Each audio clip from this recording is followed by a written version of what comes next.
Hello, everyone. Thank you so much for joining us for season 6 of Collected Voices Ethnographic Film Festival. Thank you. Yes, thank you. So we really hope this is an interactive film fest. The films have been online for about 3 weeks. We might have a day, maybe a day or two extra, so people can still watch the great films that we're talking about today. But I just want to start off by introducing myself. I am Ife Olatunji. I'm a visual anthropologist and the founder of Collective Voices, Chicago's ethnographic film festival. So I was thinking it might be nice to start off by going around and introducing some of the people that are here on the line, on the broadcast with us.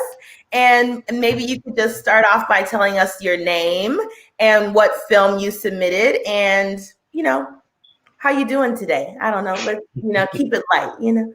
So Shay, how about we start with you? Hey, my name is Shay Riddick. I directed a film called Strange Fruit. And my day's going pretty good. I had a grilled cheese sandwich. It's doing amazing. Awesome.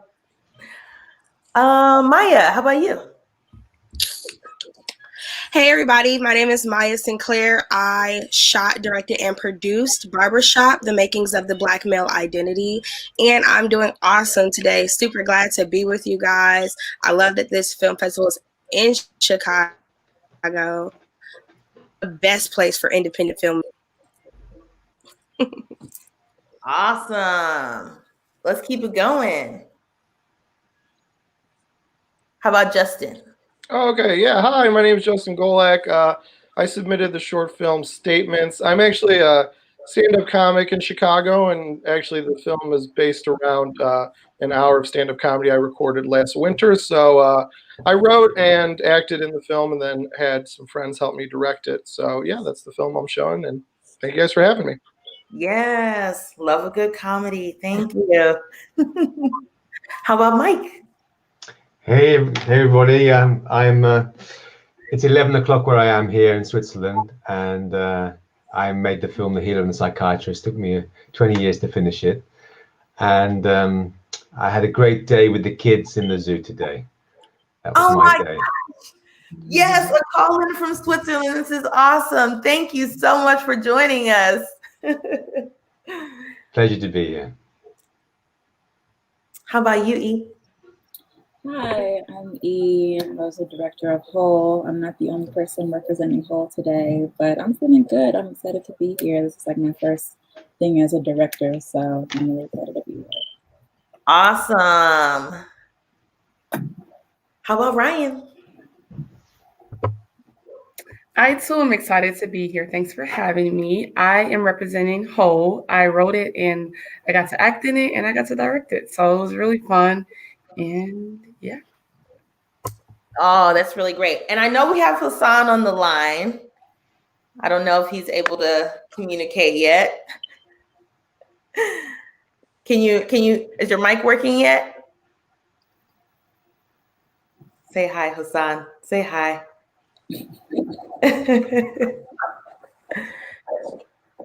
Okay. Hassan is all the way in Turkey, guys. So might be a little delay, and he submitted the film You Name It. So that's really awesome. All right. So thank you guys for joining us. We're going to jump right in. So how many of you have ever heard of ethnography before this festival? One person?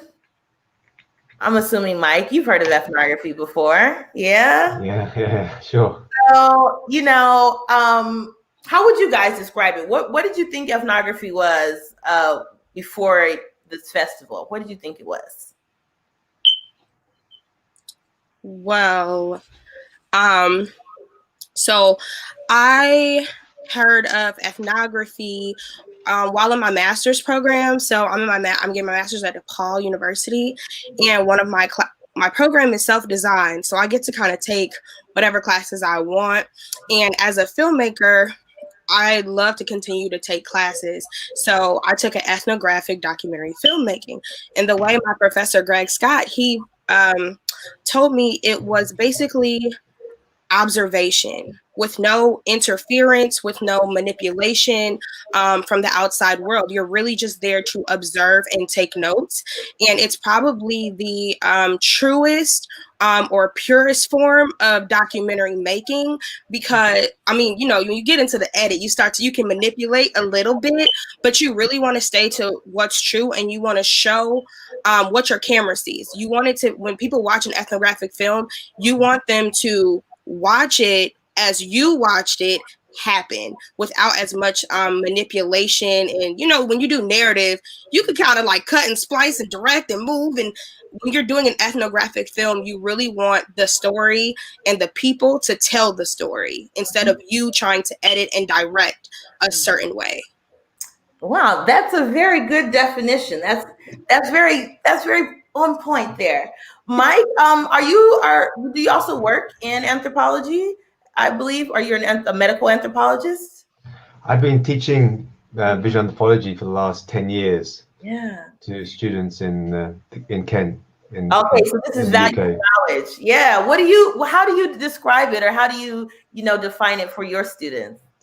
Well, I usually encourage my students to make a film that's really personal, because the famous director of documentary filmmaking, Ravager, always said the first film you should make should be something that really comes from the heart, something that really means a lot to you.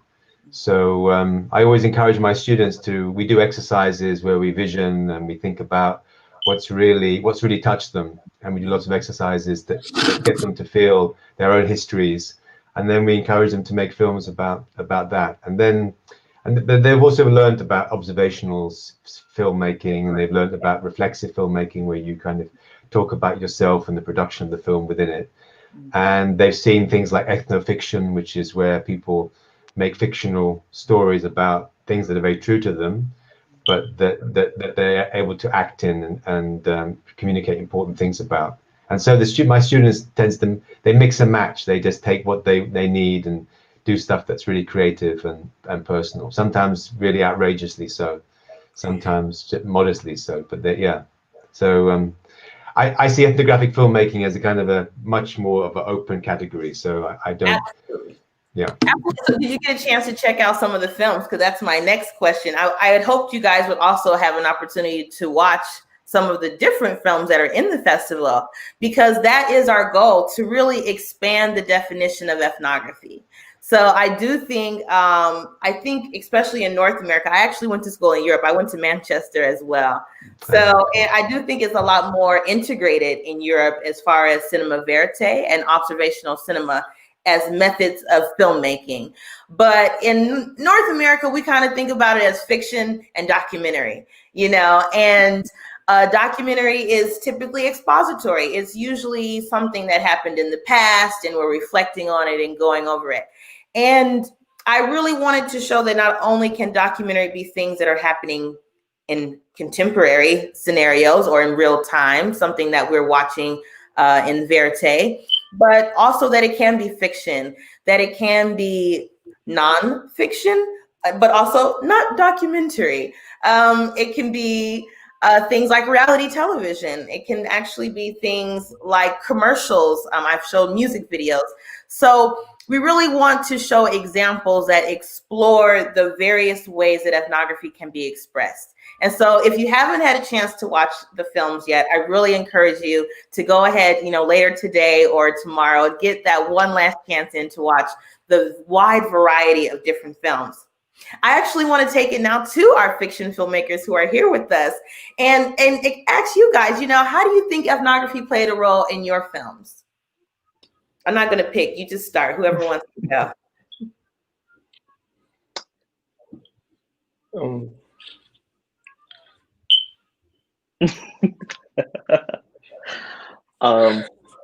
Okay. I think you're gonna have to pick. All right. Ladies first. Let's start with the story whole. How do you guys think ethnography played a role in your filmmaking?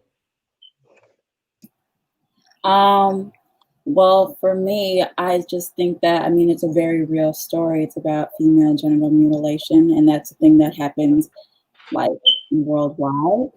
And I feel like, of course, it's not just like one culture that does it, many cultures do it. And from my understanding about ethnography and everything that we just talked about, I think whole is like a great like idea of what it like actually is. I honestly think like whole is probably like the definition of like the best example that it could be of ethnography. What do you say, Ryan? Yeah, basically just that these stories are stories that kind of go untold because like they're really secretive. Like they're topics that people don't really talk about, especially girls and women who might go through it. They like it's forbidden. Like you can't really express like the feeling of going through something like female genital mutilation. So I feel like our film Whole kind of like voiced that issue and can let people like all over the world know that like it's okay, you know. So. Right. So fiction film can kind of serve as a voice for something that we may not otherwise be able to see in real life. Yeah, definitely. Justin, what about you? How do you think ethnography played a role in making a comedy?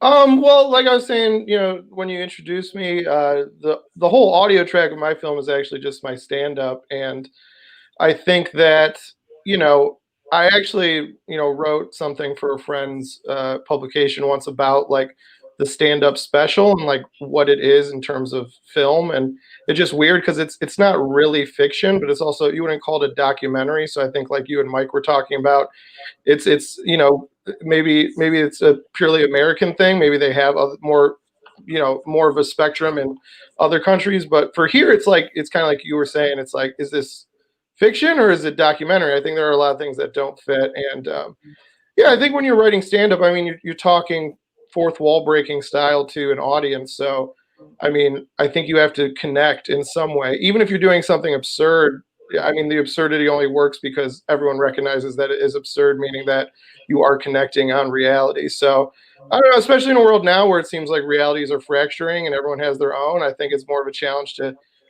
connect a whole group on one reality, even if only for entertainment. So, yeah, I think in that way, I think that's kind of how comedy kind of connects. And you kind of see, it is interesting how some parts of comedy are kind of global, like anyone can get it, and some are really regional. Some things, some cultures find funny, some don't. So it's a little bit of both, and I think that's kind of what's fun about it. Great. Okay, we have some viewer questions coming in. I'm gonna wait for a couple more. Let's see if we get a few more to get the ball rolling. Shay, what about your film, which is a bit more science fiction? You know, how do you think ethnography played a role in science fiction? I think science fiction and horror, just fiction in general, the best comes from observations and showing truth and honesty in a kind of presentation that catches you off guard, but reveals itself to just be a mirror.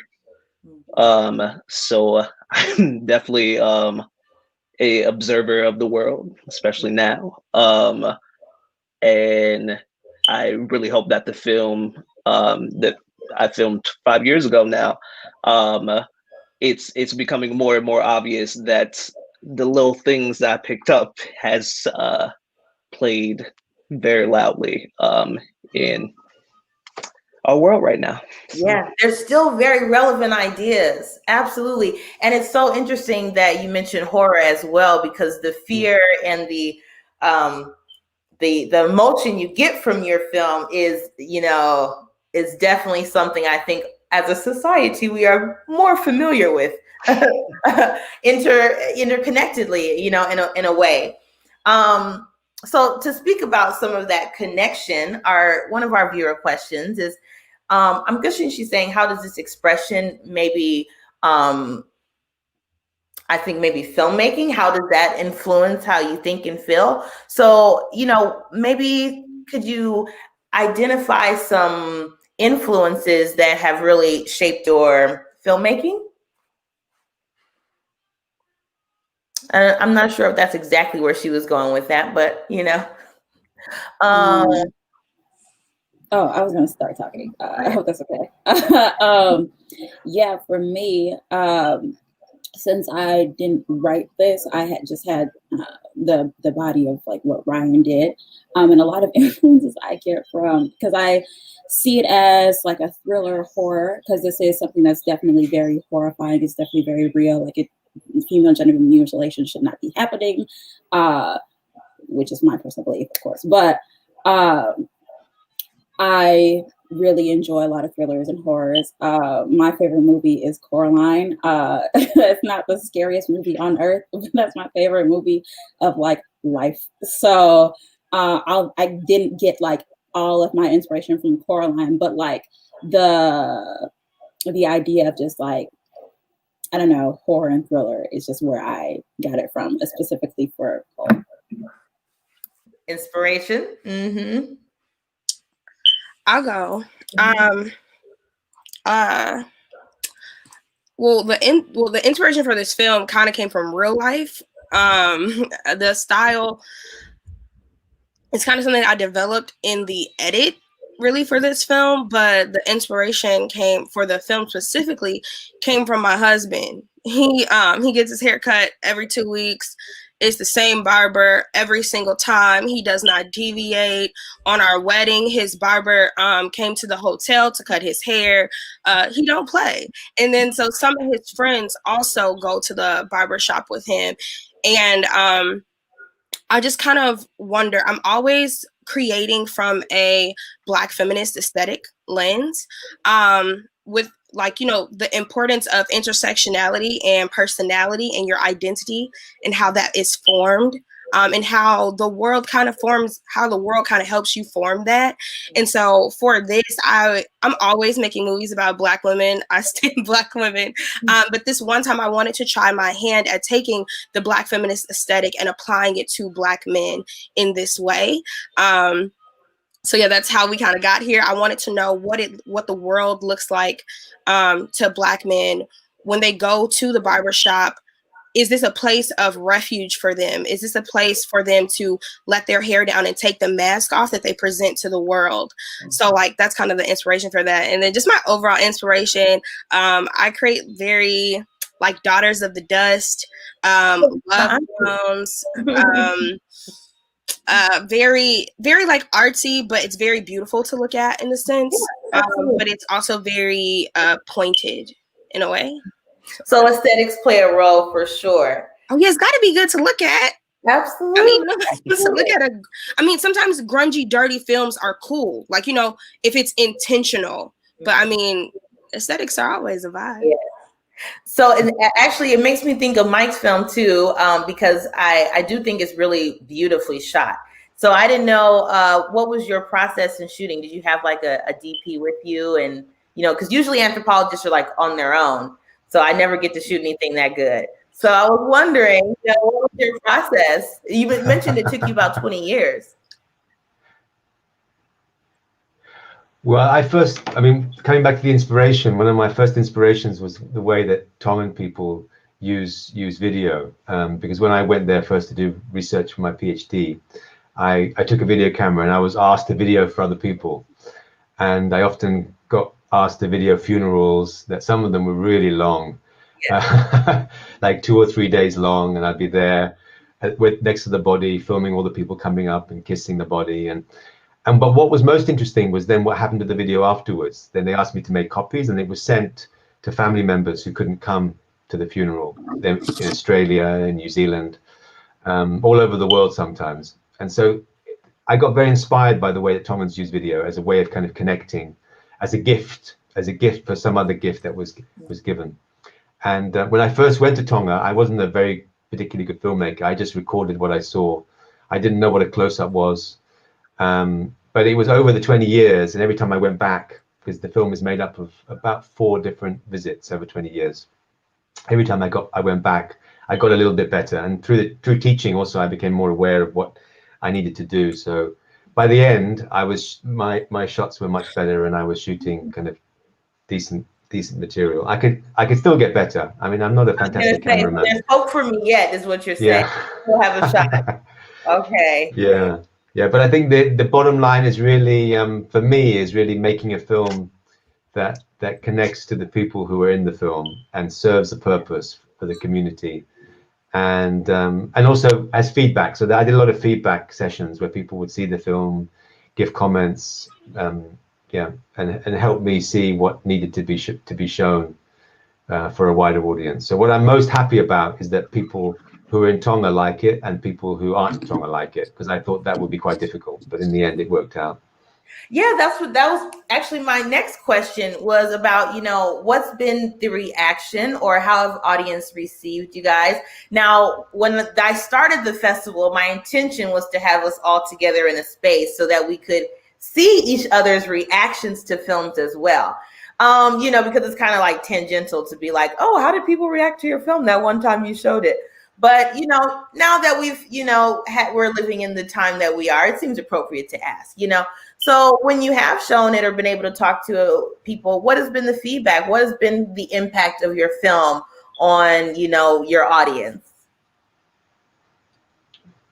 I know, right? Is that a question to me? Well, all of you in general, all of us. You bring up a good point that another aspect often in my field work has been to share the films with my subjects. For anthropologists, it is a very useful way to also refine your information in your edit, right? So we're not all anthropologists. So I'm curious, have you had that opportunity to share your film and to hear feedback from people and to get a sense of what impact it may have had? You got to brag on yourself a little bit in this case, but there's nothing wrong with that. So yeah. Go ahead.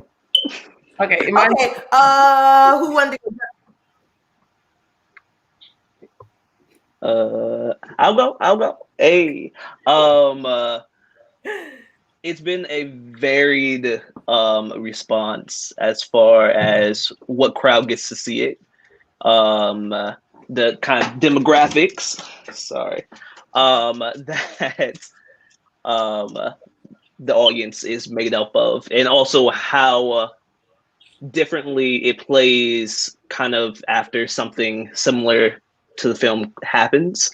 And when we get far away from knowing that another Black person has been shot, it's been very interesting because I've come from more of a conservative side. When I was growing up, my mother was a police officer, and I kind of had to go through this long labyrinth of self-discovery and understanding that you can still hold police responsible and also tell truth as well as far as what's happening on a systematic standpoint, and respecting both sides, but also criticizing people that are in power to protect us. So it's been a wild thing. I've lost many friends, I've gained many friends, but for me personally, it's been life-changing. I'm really happy that 5 years ago I even had the balls to do a film like that.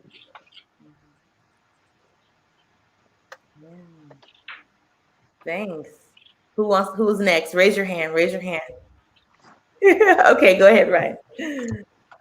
Okay, so I got the privilege of showing my younger girls that I work with. I teach them theater and dance, and so the first time I just showed them the trailer, they were really excited about the film. They were hearing about me working at my school, and so they had so many questions. And when they saw the trailer, they were intrigued because it was scary to it was a thriller. They wanted to know what was going to happen next. But when they actually got to see the film, my older girls, they're ages 14 through 16, and they were they had so many questions. For one, they've never really heard about female genital mutilation.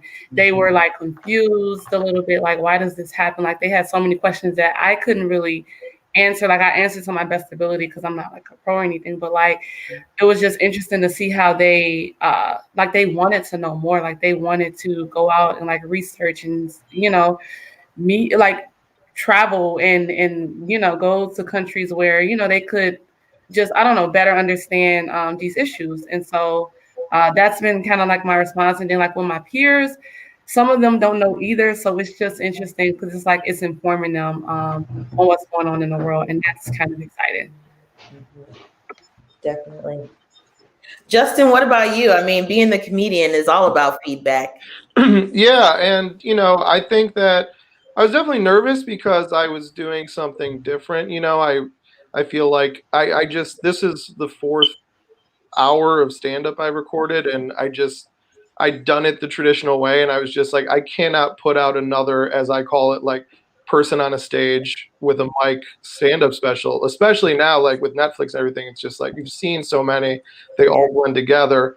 But I think as a creative in any field, whether it's film or whatever, that people's favorite thing is the thing they already like, so to do something different, you're kind of like, well, people could easily just hate this because they're like, this isn't like the thing I'm used to. So, but fortunately, everyone's been really positive about it. I think maybe for that reason, I think, people are like, oh, it's something different.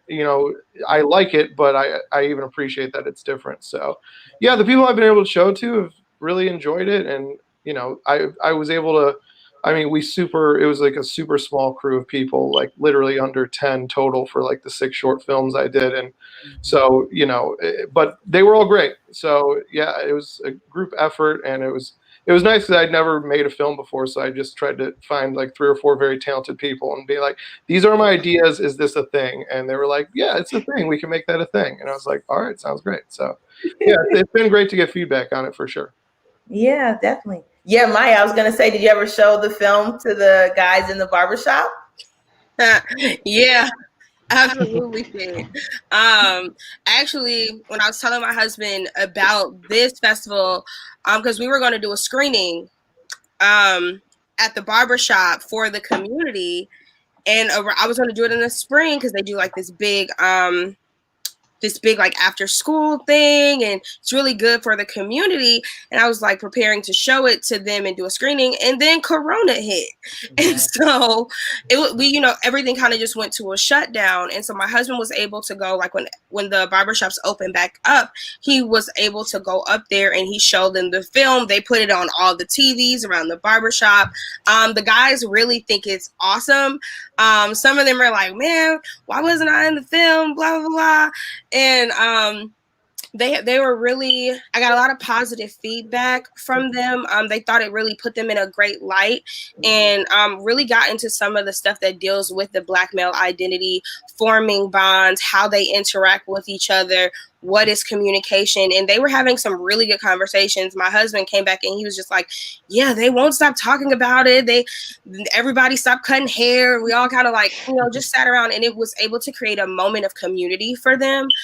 So that's been great. So the response from Black men has been awesome. The Black women that have seen it, they also can agree with me on the like girlfriend, on the wife side. Like, yeah, that's true. It's great for them to have an opportunity to, commune with themselves and not just have to be around women folk. Well, and it's beautiful, like you said. It definitely shows a beautiful side of their communion. Thank you. Friends, and it's lovely. So this has been really great. I mean, I don't know, like I said, if you got a chance to see each other's films, but I really hope you take the opportunity today or for the rest of the day, just check out some more of each other's films, because they have so many things in common. I even kind of narrowed down some of our themes.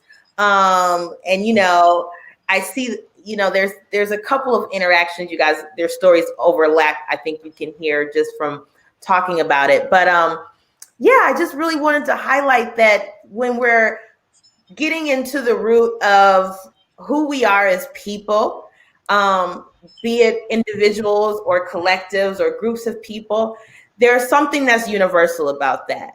And that is what makes film, I think, a very unique tool for anthropology and for education. And in my case, specifically for anti-racist education, because I do believe that anthropology and ethnography are really great way to teach objective understanding, cultural relativism, to have a point of reference for how we understand different cultures in the world. So, I had to, pay $200,000 to go to college. I hope that I can give it away to more people. So I really, again, appreciate you being a part of the festival.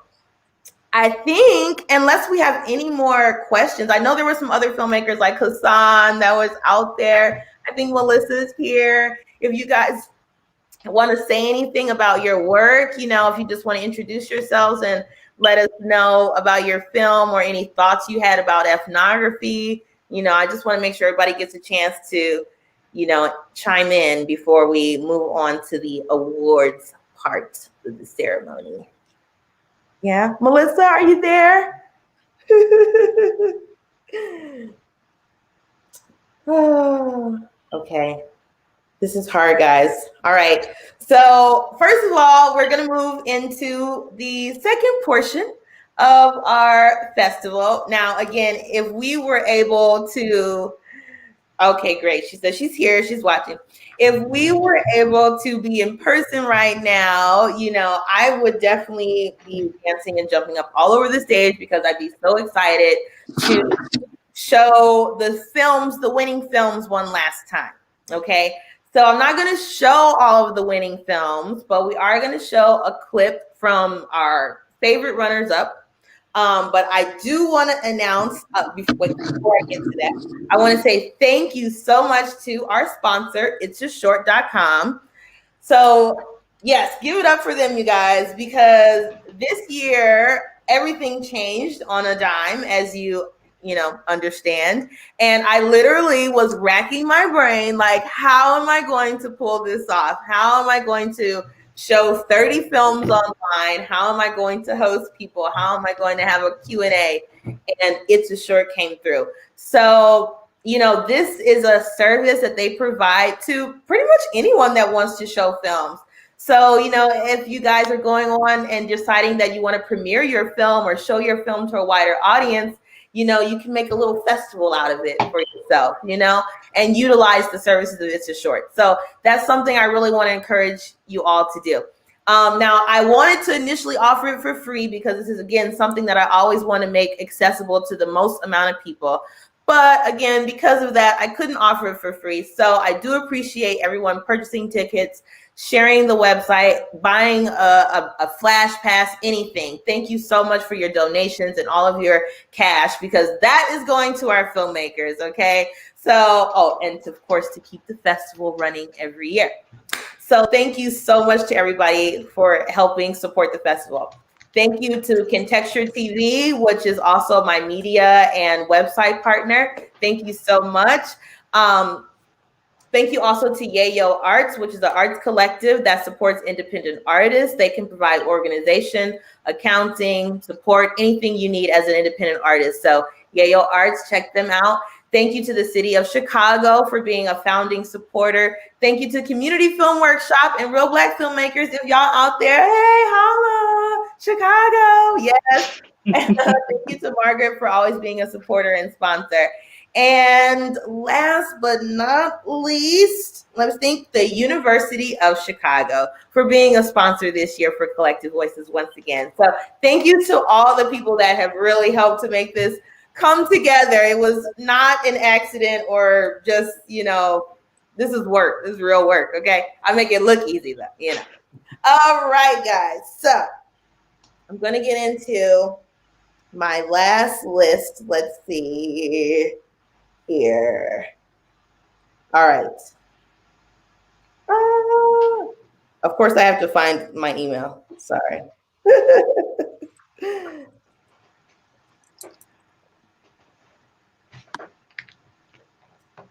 Can we sing the Brady Bunch theme song while you wait? Yeah, right. I don't want to pull a Steve Harvey and say the names incorrectly. But wait, we know the winner is La La Land. Yeah, the winner is La La Land. I am dead. Like, I'm not gonna play with you. I'm just not. That's I try, I try. Okay, wait, hold on. La La Land. Come on, son. Yes. The disrespect. Okay, all right, here we go. All right, drum roll, please. Oh, that Congo somewhere. I would like to announce, yes, our best student films. Okay, so this actually, we're gonna announce our best student documentary, which is Netta. So Netta was our best winning student documentary. Check that out. And Ho, which was our best fiction student film. Thank you, ladies. Yes, give it up. It's amazing. And you're right. It is deep and it is real. So that is why you win. Yes. Great job. I know you have a future ahead of you. So I am very excited for you guys. Keep doing what you're doing. That's so awesome. All right. And now for our best fiction runner-up. There were so many great fiction films. Like I said, every film to me was a winner. It was just amazing. But we have two shorts that really stood out to me for overall quality and their message. And one was When Dinosaurs Come by T. Williams, and Bark. Ooh, and do I have her name listed? No, I don't. And both of these films were amazing, guys. And I really hope that you can check them out. And we actually have a short clip of Bark. And I just want to give Bob a second to pull that up if he can. Why are you crying, sweetie?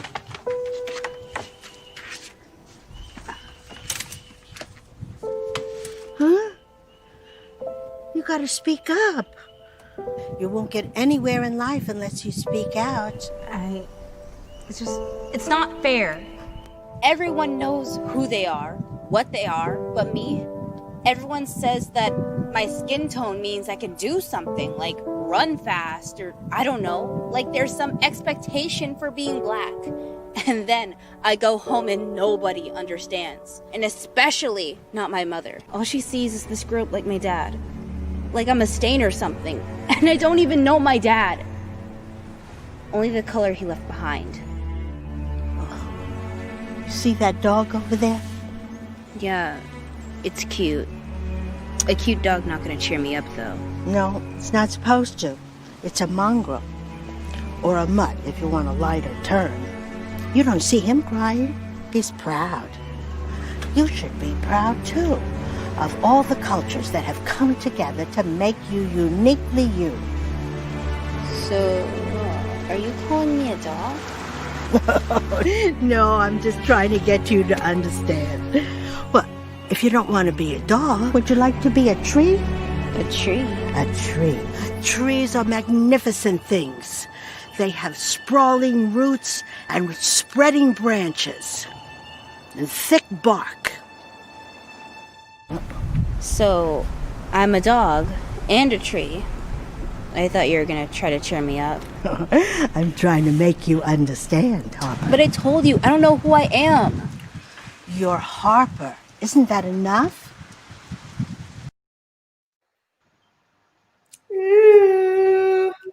Yes. So, you got to see the whole thing, but it's a pretty good one too. All right. And now for our runners up and best documentaries. This is actually one of my alumni who snuck in. Horror in the Andes by Martha Celia Dietrich. So Horrors in the Andes is one of a great short documentary, and it's about making a horror film, and it's amazing. So do check that out. And our next runner up is The Last Runner, and that is a Last Runner by Anupama Srinivasan. So from India. So an amazing documentary. And yes, give it up for them. We actually have a short clip from The Last Runner. So if ডাক বিভাগের এই কর্মীর চাকরি কখনোই পাকা হয়নি, হবেও না। তিনি যতদিন পারবেন ততদিন অস্থায়ী কর্মী হিসেবে কাজ করে যাবেন। রোজকার কাজ, রোজকার টাকা। তাই প্রতিদিন এসে দাঁড়াতেই হয় ডাকবাবুর সামনে, হাজিরা দিতে।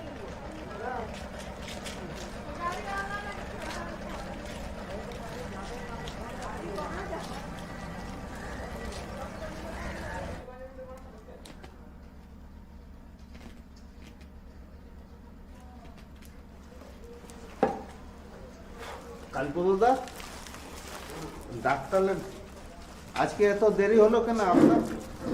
শরীরটা একটু অসুবিধা ছিল আর ঠান্ডা লাগছে, সেই জন্য হোক। বয়স হয়ে গেছে তো এই জন্যে একটু ঠান্ডা সহ্য হচ্ছে না। আচ্ছা ঠিক আছে, নিয়ে যান।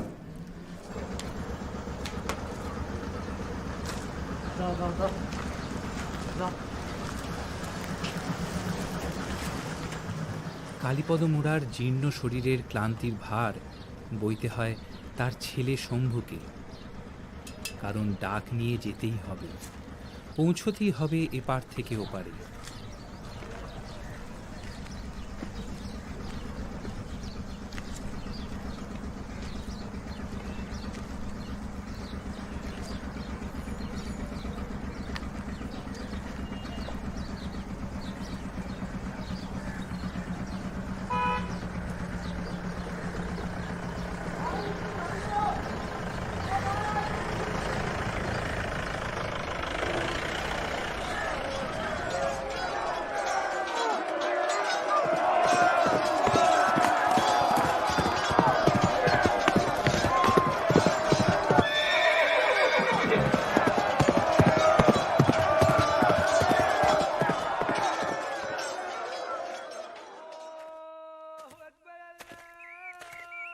দ্বাদশ শতাব্দীতে সেই কুতুবুদ্দিন আইবকের সময় থেকেই ডাক হরকরারা গোটা ডাক ব্যবস্থার মেরুদণ্ড হিসেবে কাজ করে চলেছেন।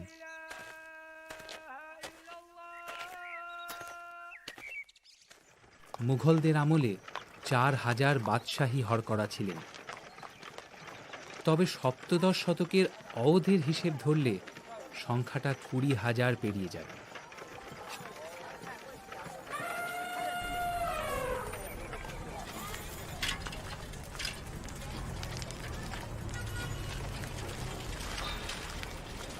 সেখান থেকে আজ মাত্র কয়েকজন, কালীপদ মোড়া বা বন্ধু গোপের মতো কয়েকটি মাত্র হাতে গোনা নাম।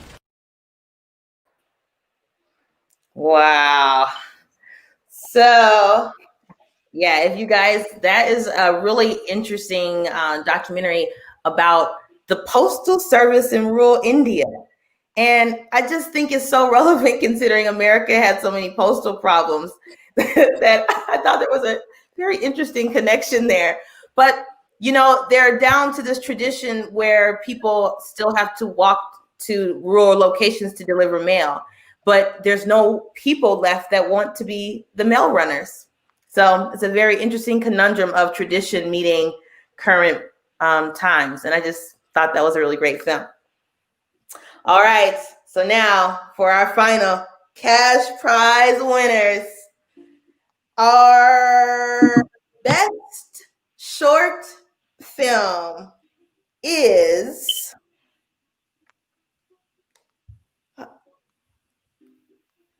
Strange Fruit by Shay Riddick. Woo!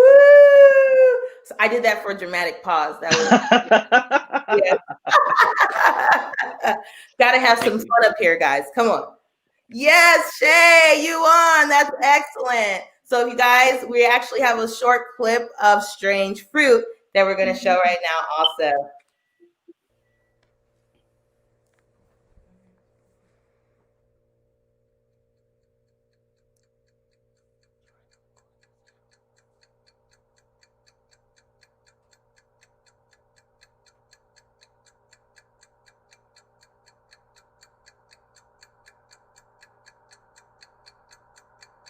Hands up!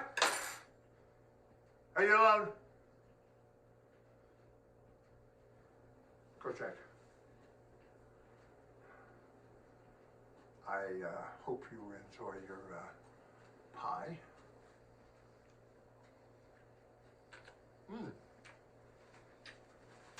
What's your name, boy? What? October. I've never been able to understand why someone would stoop so low just to come into a home, take something somebody else has worked so hard to obtain. I belong here. No, you don't. You see, in order for that to be the case, you have to actually live here. I do. Stand up, put your hands on your head.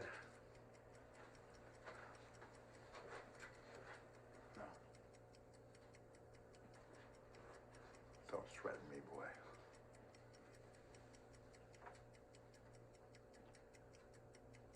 Let me see your ID. I don't have any. How old are you? 17. You must think I'm pretty stupid, huh? Probably encountered one of these rookie cops. You think you're gonna get away quick and easy? Well, let me tell you, you are fucking with the wrong cop today. Put your hands up! I was adopted a month ago by people who own this home. I belong here.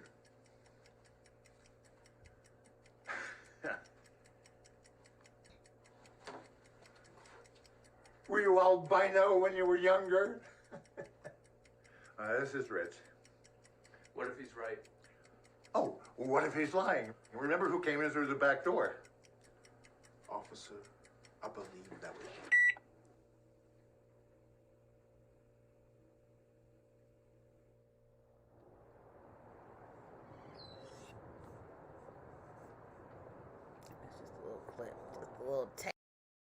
That was my cut. Sorry. Oh, yes, it is very serious, but I didn't ruin the surprise. You're going to have to watch the movie to see how it ends. So Shay, since you're here with us, would you like to say any words? Just again, I know it's been a journey with your film, but is there anything you'd like to say?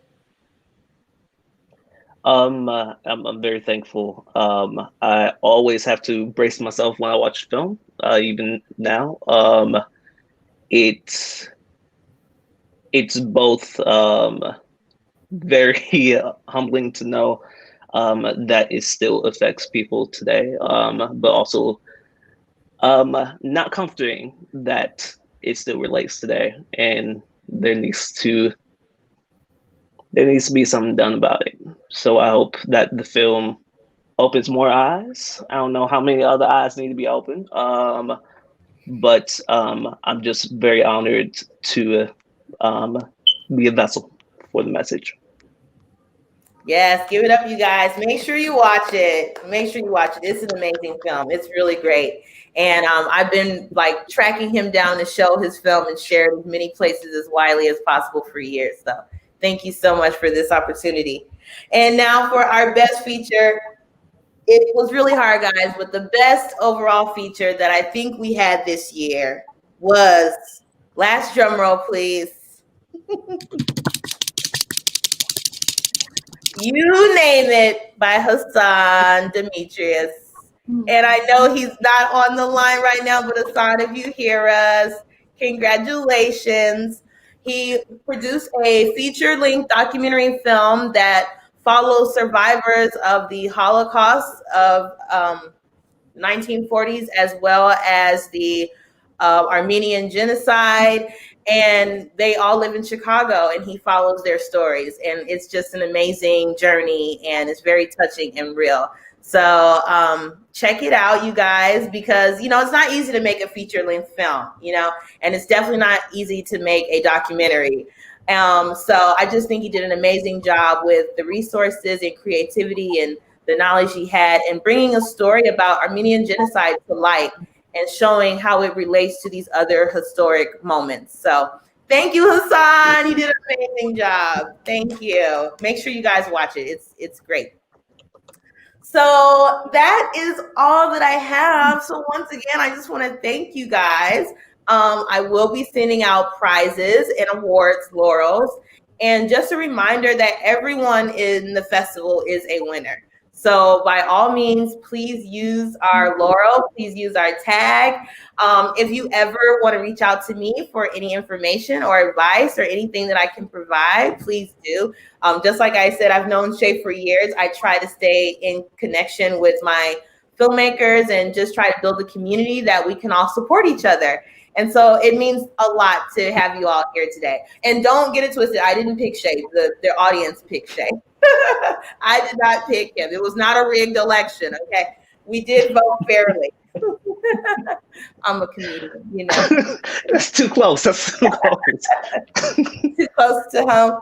So, you know, thank you all so much for joining us. Thank you for spending your time with us, for sharing your work with us.